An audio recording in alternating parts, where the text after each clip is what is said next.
I recently celebrated my birthday by taking a solo trip to the beautiful West Indies island country of Barbados. I had an amazing time and I would totally recommend it as a beachy getaway to anyone who's interested. But in order to make the most of your trip, there are 5 things that you must know before you go, and that's exactly what we're covering in today's video. But before we get into it, hi, welcome or welcome back to Exploring with Courtney. This channel is all about giving you inspiration and helpful travel tips so you can get out there and explore the world with confidence. So if that sounds like something you're interested in, go ahead and hit that subscribe button and feel free to check out some of my other videos. Okay, let's get into it. Number 1, the tap water in Barbados is safe to drink. And if you are also an experienced international traveler, you know how much of a game changer this is. So many countries in the world don't have potable tap water, so this is something that you definitely need to research anytime you travel abroad. The reason Barbados tap water is so safe is because it's naturally filtered by the coral aquifer beneath the land, and it's then treated by the government to meet the World Health Organization standards. Being able to drink the tap water is amazing for so many reasons. It means you don't have to spend money buying bottled water. You don't have to worry about accidentally swallowing water while you're in the shower or brushing your teeth. And best of all, in my opinion, you can drink beverages with ice cubes and eat uncooked fruits and veggies without asking what type of water they were washed with. So hopefully you can see why being able to drink the tap water in Barbados is a huge perk. Number 2, expect to spend a lot of money while you're in Barbados. Things are not cheap and basically cost around US prices. Hotels are pricey, tours and excursions are pricey, taxis are pricey, food is pricey. Pretty much everything, again, is like the cost that it would be here in the United States. This is largely due to the island's high standard of living and also because of the fact that almost everything is imported into Barbados. So that really raises the price of things. I tried to roughly estimate about how much money I was spending per day, including all the food, all the activities, the hotel, and I guess the flights too. And I think it netted out to around $500 US a day. This is a lot of money, and it also seems consistent with how much other people were spending when I looked it up online. So in conclusion, make sure you have some money before you get down there. But the good news is that there is one huge thing that you can do to greatly decrease the expenses that you're gonna have while you're on the island.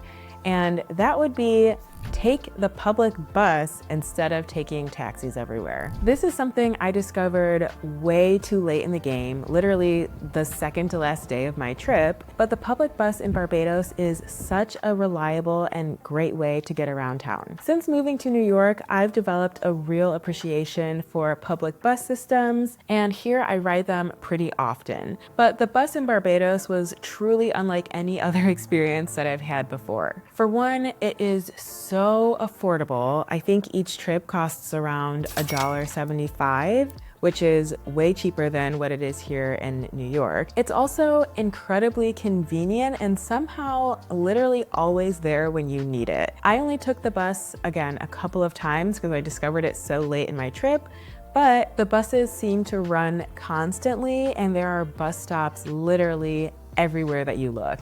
I never had to wait more than 30 seconds to a minute for the bus that I was trying to take, which if you've ever taken the bus in the United States, you know that you could be standing there for like 15, 20 minutes sometimes. So this was insanely convenient. But perhaps the craziest part of the bus system down there is that the public buses aren't even buses. They're actually vans. All the buses that I took were white vans with a burgundy stripe. So I definitely felt a little sketched out at first by just jumping in some random white van in the middle of the road. But once I realized that's just how it works down there, I felt totally comfortable and I had no issues getting around. Which actually brings us to the 4th thing that you must know, and that would be that Barbados is generally considered a very safe country. I was there on a solo trip and I didn't have any uncomfortable moments. I walked through Bridgetown on my own, I talked to locals in neighborhoods, and I felt totally safe. I also took the bus to the famous Oyston's Fish Fry on a Friday, and that was at night, so it was dark, but I still had no concerns. Of course, I first asked the hotel concierge if it was safe for me to take the bus at night, and he assured me that it was going to be fine, and it was. By the way, if you're enjoying this video or if you've discovered something new, please do me a huge favor, hit that thumbs up button, leave a comment letting me know what it is that you learned, and be sure to subscribe to my channel. This helps me as a small YouTuber reach more people who are interested in traveling to Barbados. And actually, a side note, in addition to being very safe, Barbados is such a friendly and welcoming country. All the hotel staff, the cab drivers, the restaurant servers were so friendly toward me. And it was kind of funny, every time that I mentioned that it was my birthday, somebody gave me something for free.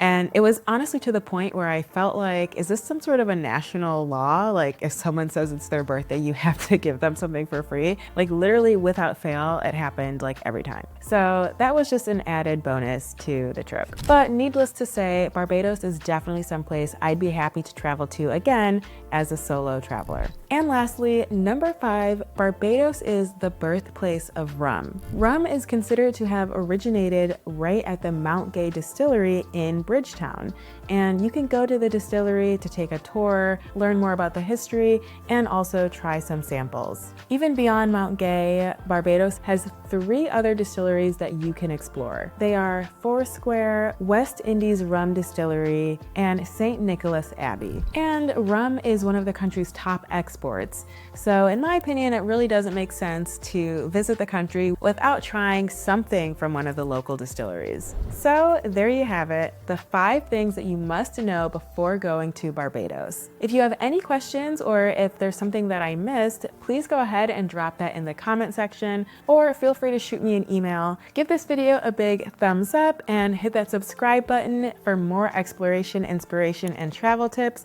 and I will see you in my next video. Bye!